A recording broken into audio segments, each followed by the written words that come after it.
Doing just fine. I'm guessing you were not the biggest fan of the chase scene. Oh, chase it. You call it a chase scene? I found it to be exhilarating, but I'm an old man, so. Well, in the same way that a graduation walk is exhilarating. Okay, I don't know, Mozz. Maybe you didn't watch a lot of 1970s car chases. Oh no, I did. That's my. I forgot we were living in the 70s. Excuse me. Yeah.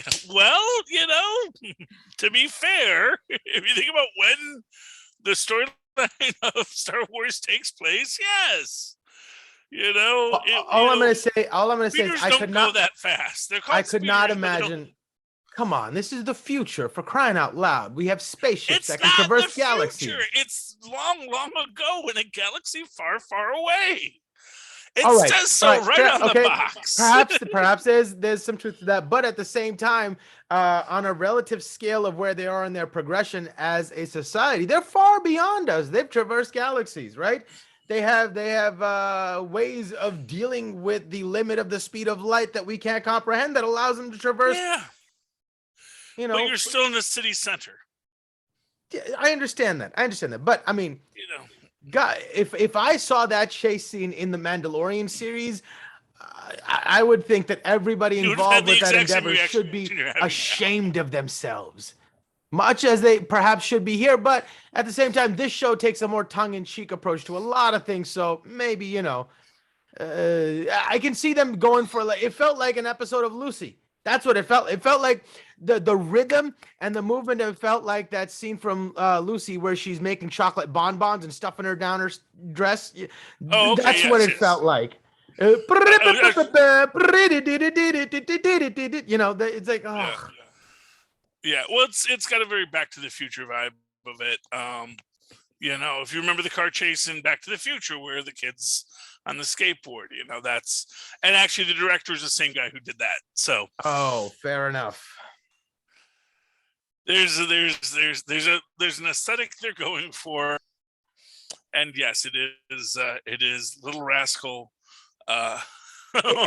And none of it seemed like it belonged in that world, unless the only thing I can think of that kind of makes it make sense, but it kind of does make it make sense, if the bad guys are like hipsters, right? If they're so hip and so cool that they want to, adhere to like this weird steampunk aesthetic. And they're we'll ride around like, Cubans in their cars from the 50s. How cool are we? But I swear to God, like people like them should beat up people that drive those things. No, I mean, it's okay. And we'll get into that because we don't want to waste all here, but there are specific reasons why you have that aesthetic. And again, you have to remember we are in Mos Espa. We're not on the Moon Forest of Endor. We're not on the Dune Sea where opening up your throttle really makes sense. We're in basically a Vespa area. This is where you ride your Vespa, and that's what it was. But they're bad guys. They're bad guys. What? Bad guys don't care about, the fruit stand guy. How is he going to feed his family? No, they didn't care, did they? They did. They were going like 3 miles an hour. No, they were going a lot faster than that. You're spoiled by American extremism. I'm spoiled by every single other episode in this world that they've given us so far. Maybe that's what I'm spoiled by. Okay, I mean it's not that scene was that one cowlick that doesn't sit right in your whole head of hair. It's that one cowlick. That's what that scene was. Yeah, it was a Streets of San Francisco. But anyway, let's save it for the actual podcast. We haven't even started yet. Given all this premium content, good thing we started recording. Yeah. But okay, let's get to this. Avast, me hearties, and welcome once again to Full Stream Ahead. I be your captain, Charlie, the Professor Esser, and with me as always is me skinny rich friend and first mate. It's Mozz. Mozz, welcome aboard. In a world of capes and lunatics, gods and monsters, there are those that try to defend what little they have, even if it means riding on a Vespa. This is the Book of Boba Fett, and this is the Streets of Mos Espa, Chapter 3. Boba Fett must deal with two very different threats. Robert Rodriguez is our director. Jon Favreau, of course, gets our what did he do on this? 1 second. Scroll too fast. Jon Favreau gets the written by on this, so blame Jon Favreau. Also has the created by. Based on Star Wars by George Lucas, our hardest working person in show business this week is staff writer Noah Clore, trying to make this all make sense. So we open up this episode. And I'm trying to remember, are we opening this up with Mr. Root, our moisture Yes. our moisture broker? Not even a moisture farmer. Not a farm. He buys the moisture and he sells it for profit. He's just a middleman. Hey, you, Mr. Farmer, do you have the wherewithal to go talk to these people and sell your product and negotiate good pricing as well as maintaining your farm? Come on. I mean, that's the argument. But then again, I got to feel like on the weekends in Mos Espa, there's a nice moisture farmers market where like real moisture fresh from the dunes sea. Hey, that's welcome to you. If you don't value your Saturdays, go ahead. Yeah, You want to be ending farm Monday through Friday, and then Saturday go sell your product, and then Sunday rest your feet. I mean, sure. I mean, you make a good point. That is why the middlemen exist. All hail the middlemen. And Stephen Root is a fantastic middleman. He's come a long way since someone stole his red stapler. But he's still about people stealing stuff from him. He's still ready to burn it down. He's still ready to burn it down. He is very much so. It is, and of course he approaches Boba and is very much trying to manipulate Boba, which, when you're Stephen Root, I don't think this is a good plan. On no level was this, when you're trying to manipulate Boba and Fennec Shand to do your dirty work. Right. Because there's a gang of teenagers that are stealing your moisture. Perhaps, I mean, really. That's how every other daimyo before him needed to be handled. Well, like I said, I get the feeling this guy thinks that Boba's just off the turnip truck. Like, I don't think he would have come to Bib Fortuna. No, I think it's the other way around. I think he came to him because that's how he's used to dealing with Bib Fortuna. And so he says, no, I'll just come in and do it. And this is how business is done. I'll come in and ply him the same way I do. And now he realized, wait a second, I got somebody a bit more adept than this Bib Fortuna guy. Okay. He learned his lesson, a valuable one, but I think it'll serve him well moving forward. Yeah. I mean, I'm going to disagree. I think he was totally thinking that he could steamroll Boba into doing his bidding. Because again, here's the thing. People are stealing your water. Maybe you should use some of the exorbitant prices that you're charging for this water to hire muscle, He should have done what Boba did. He's like, wait a second, guys. Okay, why don't I give you work? Now you won't rob me, and so will nobody else. Yeah, exactly. And it is just that kind of an idea there of, he is expecting... He's expecting law enforcement in Mos Espa, which, in the Outer Rim, probably, and a city like Mos Espa that is run by various clandestine organizations, is not something that's going to happen. And at the end of the day, he is gouging on the moisture prices. But he's also paying protection and homage, or what's the term? Tribute to the daimyo as well, and that's what that tribute But is he though? you. Is he Well, though? I mean, that's the conversation they have with the what's the other the fish looking people. Yeah, the Pikes or the Pikes. That's the conversation he has with the Pikes. He's like, "Hey, are you ready to pay your protection?" He's like, "Well, I'm not going to pay protection for land I've already paid protection for, right? So go talk to them." So that's exactly the conversation he's having with them, and I think that's the understanding that the business owner walks in with. Yeah, but I think because this is something that we got. I think, do we get it this episode or is it? What? Well, because we actually got it last episode where how that the workers' district is under, I believe they're called the Aqualines. So since this is the workers' district, obviously whoever is supposed to be enforcing this, it's not Boba Fett. And really what it probably is he is a guy who has been, he's been paying his protection, but they also know that he's not kicking up as much as he should. He is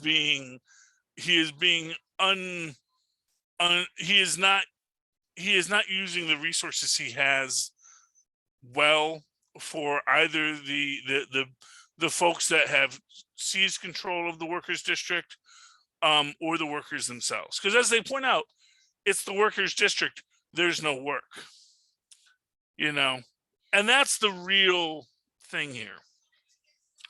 And I think, this is the real crux of a lot of the complaints about this episode, is we got these young street toughs with their cybernetic implants. And of course, interesting that, again, Stephen Root is, I forget the merchant's name, but we're just going to call him Stephen Root.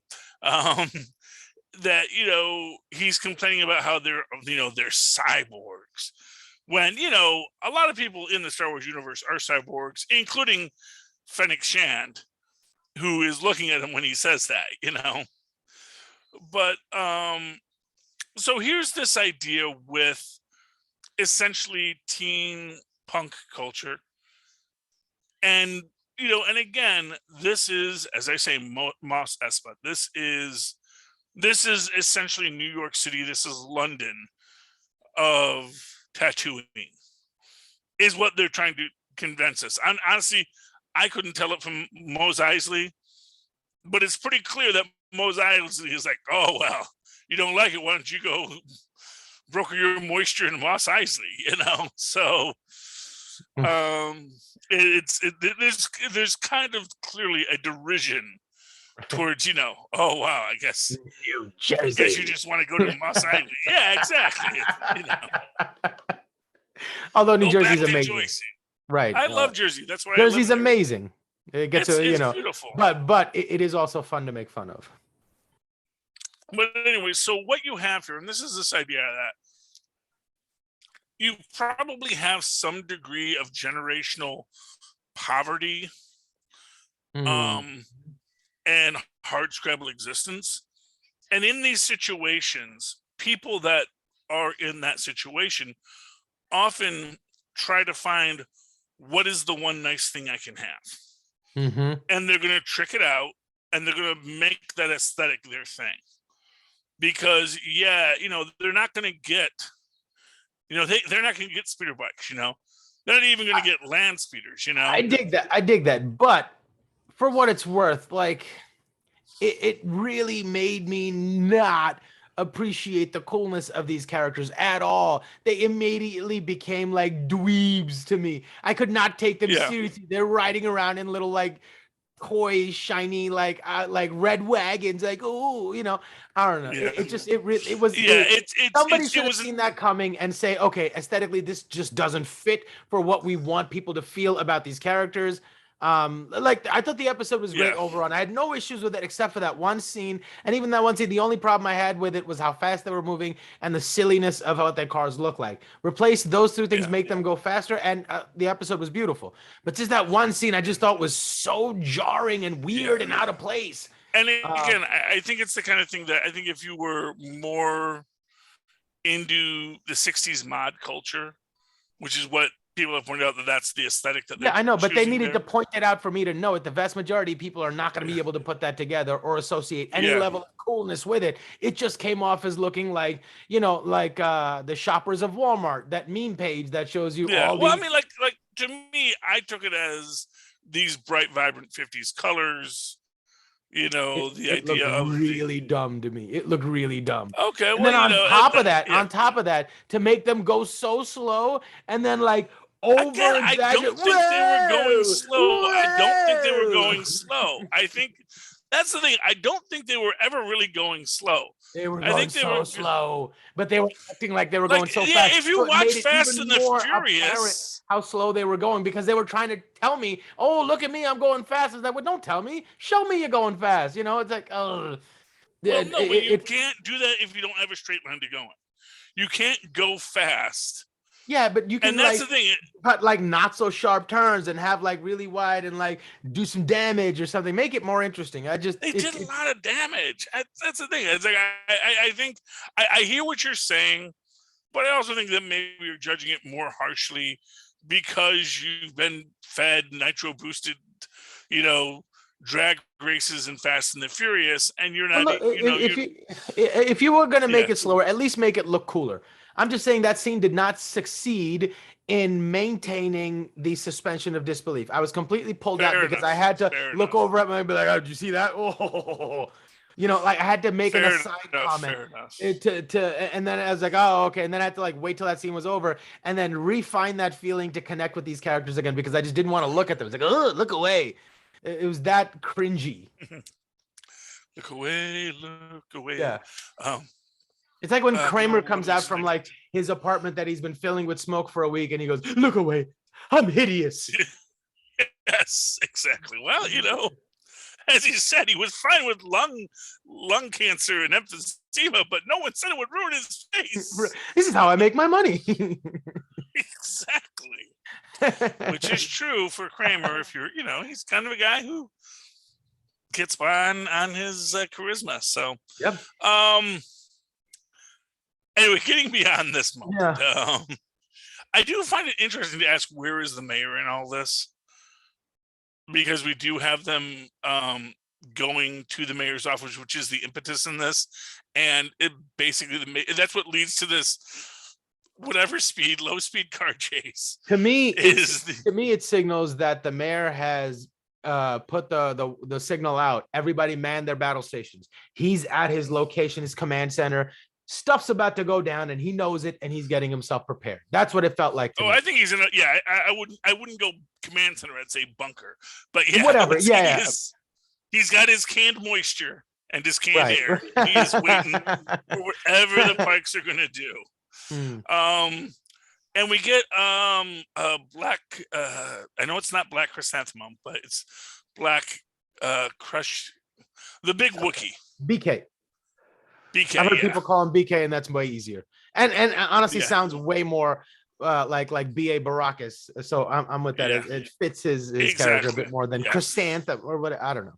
Yeah, Black Chrysanthus is what his name is. Anyway, but he interrupts that poor Bacta dream.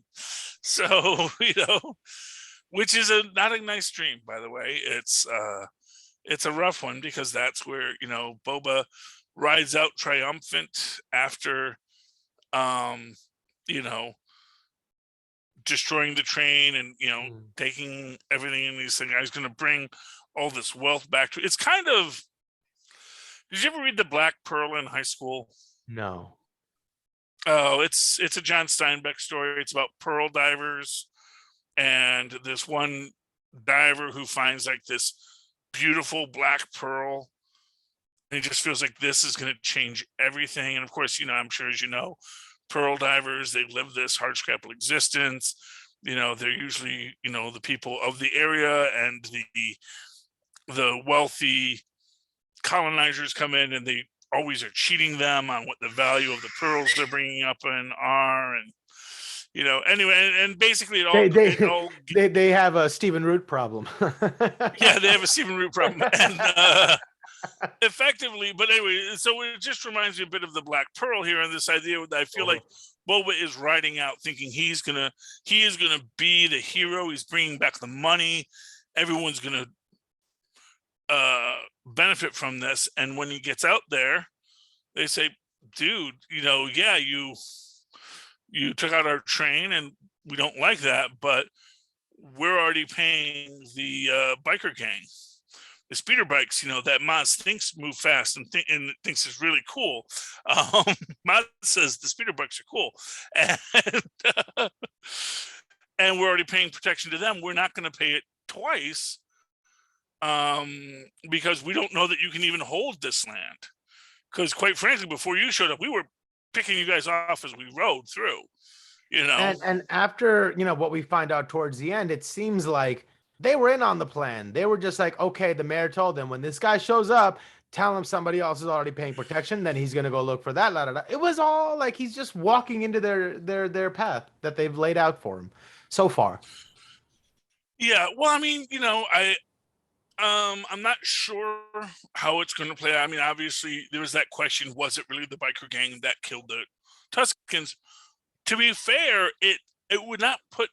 I would not put it past the biker gang, because obviously, I'm assuming it's more than just the 5 guys that he beat up to steal the bikes from.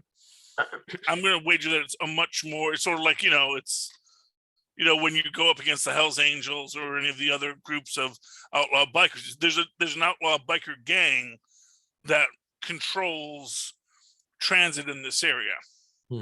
So, and that, because we even see they're wearing colors, and that they're wearing colors tells you maybe it's not just this one gang. That when he beat up that gang and stole their bikes, they got buddies, they got friends. And when they feel that now for whatever reason these Tuscans are trying to muscle in on their just like outlaws of old, they're gonna go ride in and take out the natives, which is not good. It's horrifying and sad. Yeah, and then from that perspective, it gives you a different perspective to look at, like, oh, look at Boba. He's showing these people all these new ways. How were they that dumb for not adopting these new ways? And then you realize, okay, you know what? They maybe recognized the third rail. And maybe we shouldn't touch that. I know it's bright and shiny and like it makes all these cool sparks when you use it, but maybe we shouldn't touch it ourselves, Yeah. Well, it's that question of what exactly. Well, I mean, it's your basic Native American question. It's like, do we go along and get pushed further and further in, or do we fight and bring the wrath of, the empire down upon us because we're upsetting the apple cart? And that is and it ends poor. And honestly, it is the saddest thing when he's going through the funeral ceremony and you see him take the little kid stick, which is a great tie back to Anakin, and so I killed them all, not just the men but the women and the children. And this is what happens, is that some crazed Jedi or biker gang or stormtroopers come in and just decimate you because they can, and it is not cool. But anyway, moving on from there, what do you think of the fight with the Wookiee? I thought it was great. I thought it was great. You really felt like, oh man, he's without any of his weapons, he's without any of his armor, he's really, really vulnerable. But he held his own, and it took everybody to subdue him. Oh yeah, I did appreciate the courage with which the teenage gang attempted to fight this gigantic beast of a scary monster. They like really enjoy the work. That's what I got out of that moment. They were really like, we get to be, and so that they won me over in that moment. I was like, look at these guys go. They really enjoy their work. That's really awesome. Well, yeah, and I do think that is the point of it, that they are, I'm not going to say that they're professionals because they're not, but they are. Right. They are a gang of toughs. Yeah.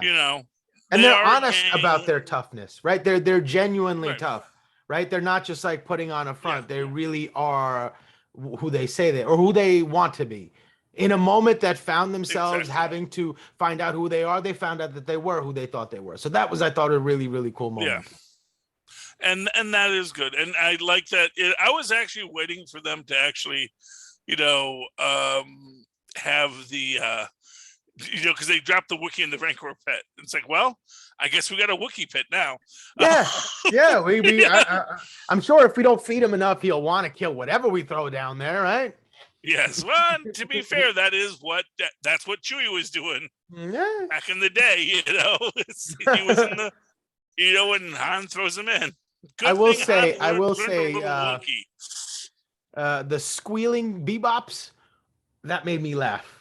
And yeah, but not in a bad, like, I didn't mind it. It made me laugh, but it felt like it belonged. I appreciate it. I thought that was good. I like that.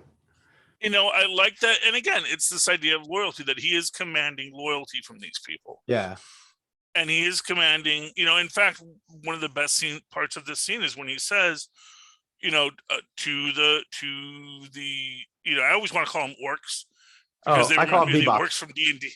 Yeah, it's, you're younger than me, so you remember Bebop. I remember the orcs from D&D and the cartoon D&D, because they came out at the same time. They were very much influenced by the same Marvel D&D design, I'm sure, of the orcs. And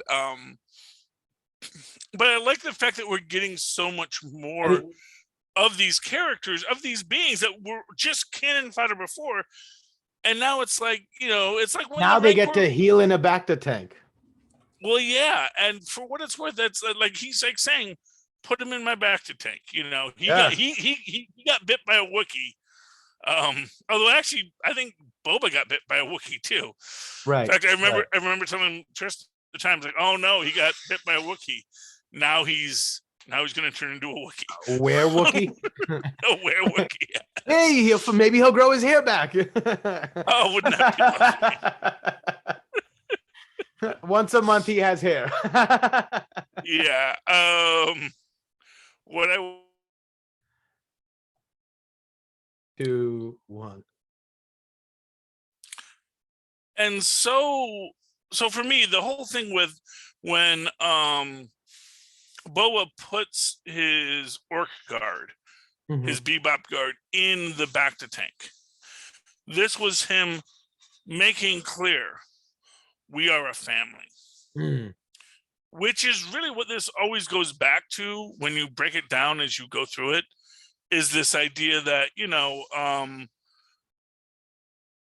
earlier in the previous episodes, they say, running a family is a lot more complex than being a bounty hunter. And the actual point is, he knows how to run a family. He knows how to be a family, and you can say because he was with the Tuscans, but I think it's actually more than that. I think basically being with the Tuscans just reminded him of what it was like to be part of the clones and part of that family and part of being a Mandalorian and the Mandalorian chain code and everything that they held dear within their life and times. And in that sense, I feel like it was his returning to his roots, in that sense, that his time with the Tuscans is less about,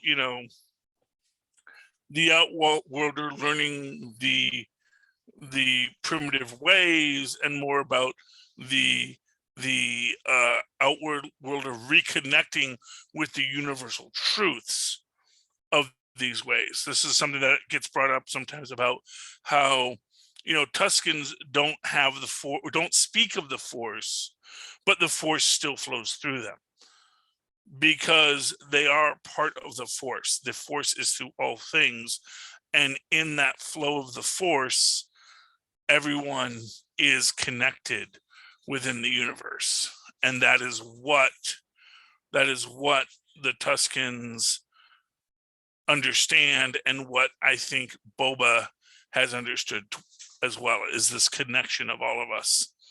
And of course, taught him was like the power of the collective is huge, but the power of the collective only works if the individual bonds are really strong. That's the Well, way that you exactly. build a powerful collective. So those individual bonds are really important to pay attention to if you want to have any hope of a broad reaching family, so to speak. Yes. Oh, and speaking of family, yes, I actually do remember. I think that is where we left it off, was with the twins coming back and basically, we've decided we don't want your stupid planet, eh? So, the Pikes are coming.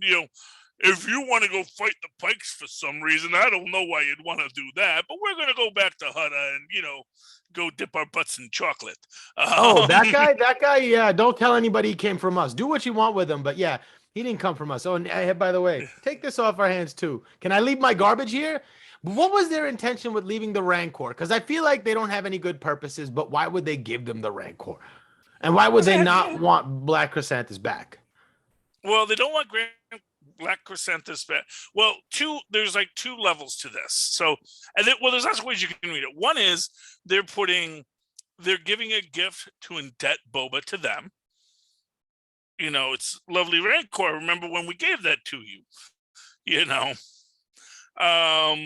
And same with Black Chrysanthus. What it's worth, failed, and it would serve them no purpose to bring their failed assassin back with them. So effectively, Black Chrysanthus, it's like, yeah, he's totally devalued. Right. There's no value to him. But is that Rancor a Trojan horse? And if so, what's the plot? I don't think it's a Trojan horse so much as it is. Oh, it is a real gesture, you think? Well, it's a gesture of ingratiation. Huh. Fair enough. Here's the thing. Although Hutts are mighty, that's the thing. I really want to see someone actually throw down with a Hutt at some point and actually realize that, oh my gosh, Hutts are just like these gigantic, like the Kingpin. They're just these masses of muscle and teeth. Kind of like in Dune, if you read the further books, the God Emperor turns into like a half man, half worm thing that's super, super powerful. So I could see that sort of the Hutts being really, really powerful. Yeah, I mean, just the idea that the Hutts, when you look at the size of a Hutt's mouth, and you realize most sentient races could fit in their mouth easily. And yeah, they don't walk around a lot, but if you ever got them on the ground, they can move around, as we saw in the re-edits where we actually show Jabba just wandering around, talking and doing his whole thing. And you get this idea of, oh my gosh, this species can move. They do move when they feel like it. And when they do move, they are actually an incredibly powerful force. And this idea that, the fact that you can bite people in half easily, that is the kind of thing that's going to make you a feared race of beings. Yeah. They're basically sentient crate dragons, they can be scary, and I would love to see more in why the Hutts are so powerful. But I get the feeling that it's like, because if they just had resources but couldn't defend them, they wouldn't be powerful.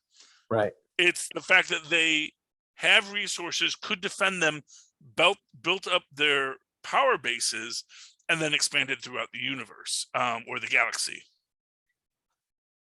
Because as we must always remember, this is so long, long ago in a galaxy far, far away.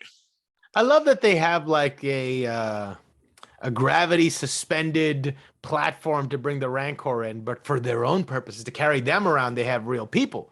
It's more you want that human touch. Yeah. And as I've always said, it's the power move. Yeah. It's like, oh yeah, no, we could totally do that. We could totally float, but you know what? We actually have people who carry us. Right. And the implication being, if I wanted to, I could what's the word? Conscript you to be one of my carriers at any moment. Avert your eyes. Because if I do notice you, there's a chance I could bring you into the fold. Like, that guy. No. I want him carried. And they can do that if they wanted to. Well, within reason. But yeah, absolutely. It's like, it is this idea that they have people that they just control. That and to be fair, I don't know. Maybe the litter bearers have dental. Maybe it's a good union gig. I bet you they have, like, every planet they go to, they find people of that planet to carry them, just to send a message. Like, if they go to this planet, they have, the people that live over there, get 8 of them to carry you just to send a message. Yeah, well, it's a day job. You get enough of them, and maybe there's a gravity assist in there too. It's just, but it's the spirit. You want people to know you can afford a litter. That's the idea. Right. I love and of course, because it's the 2 huts, the twins, which is just. I'm waiting for that to be revealed. They're conjoined, but I don't know. I don't know if I'm going to go that far. But what do all huts look like to you? Well, one's clearly a female, but you can tell that. Well, they said. No, I'm kidding. I know they tell us that, but yeah. Oh yeah. Honestly, I don't know. I think I don't know. I don't know what secondary hut gender sex types fair are. Enough. Fair enough. Well, and that's always, as I've always said with Leia, it's like, why would a hut be interested in mammalian secondary sex characteristics? It's like he puts her in a bikini because I don't know. That seems to be what the apes like. So right, there you go. right. I'm told this is humiliating in your culture.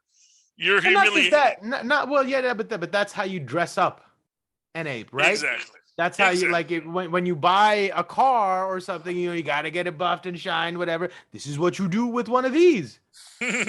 in all the books and all the stories I've read, this is what they dress them like. So look at what I got. I have the Yeah, and that there was someone that would come to kill him. That's just that coup de grace. Because again, like you said, you know what? I noticed you. Now you're in a bad situation. Yeah. Yep.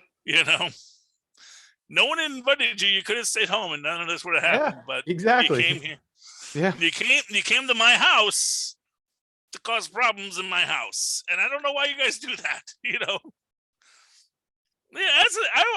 my honest feeling is that Jabba the Hutt has been done dirty by all of history. It's like he's selling arms to the rebels. He's helping out the rebellion left and right. Han screwed him over. And what's he supposed to do? Just not. He could have had Han disintegrated. No, he freezes him in carbonite. He'll be fine. 50, 60 years later, we'll let him out of the carbonite. And there we go. Okay, you had your time. It was fun. Go you feel forth and see no more. Yeah, exactly. It's like there wasn't a whole. There was no bad blood. He liked Han. Han was great. Han was one of his best people. And so he still isn't going to kill him. He's just going to hang him on his wall for 50 years. Huts live a long time usually. People go strangling them with gold chains. Anyway, but yeah, I think that's about all we have to say about. Yeah. Was there anything else that we might have missed? I mean, you know what? Here's what I'll tell you. If there's anything we missed, people can always write to us at capesandlunatics@gmail.com. That's capes and lunatics, all one word, at gmail.com. Or even call us if your passion is so great. Call us right now and say, "You fools! How could you have forgotten this point? And how could you say forgotten when the word is forgotten?" And you can call us at 614-382-2737. That's 614-38-CAPES. And leave that voicemail, and we will play it on the air next time. Likewise, why don't you guys go over to Linktree? That's linktr.ee/Capes and Lunatics. There you will find links to all of our merch, as well as our Patreon, where you can contribute to help vote for the worst superhero film of all time. Will it be Matt Sellinger's Captain America? Will it be Superman 4? Will it be Puma Man?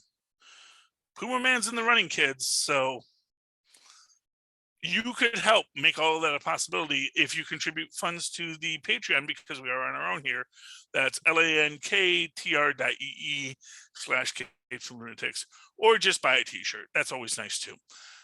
And finally, Mozz, if they would like to reach out to you directly, just personally say, Mozz, I don't want to, this isn't for everybody but you. I got to tell you, you're cute because we're watching you on YouTube, and you clearly are his handsome, skinny, rich friend.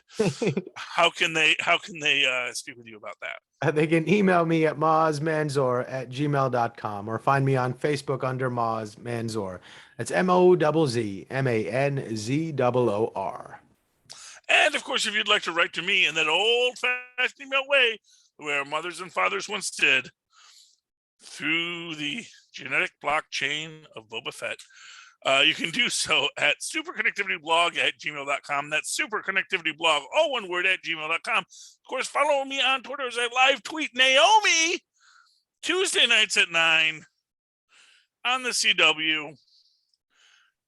I have a theory, and you're gonna have to watch it. We'll talk about it a bit on Capes and Lunatics later and some other stuff. But yeah, I figured out their game, and it's gonna get wild, because it all goes to who's this Superman character everyone keeps talking about. You can follow me on Twitter @Charlie Esser. That's CHARLIESSER. Look for the 2 E's in the middle. For what? For quality. Bing. Thank you, Mozz. All right, you filthy landlubbers, you scurvy dogs of the Dune Sea. Thanks for streaming with us once again. Come back next week as we once again sail full stream ahead. Arg. All right. That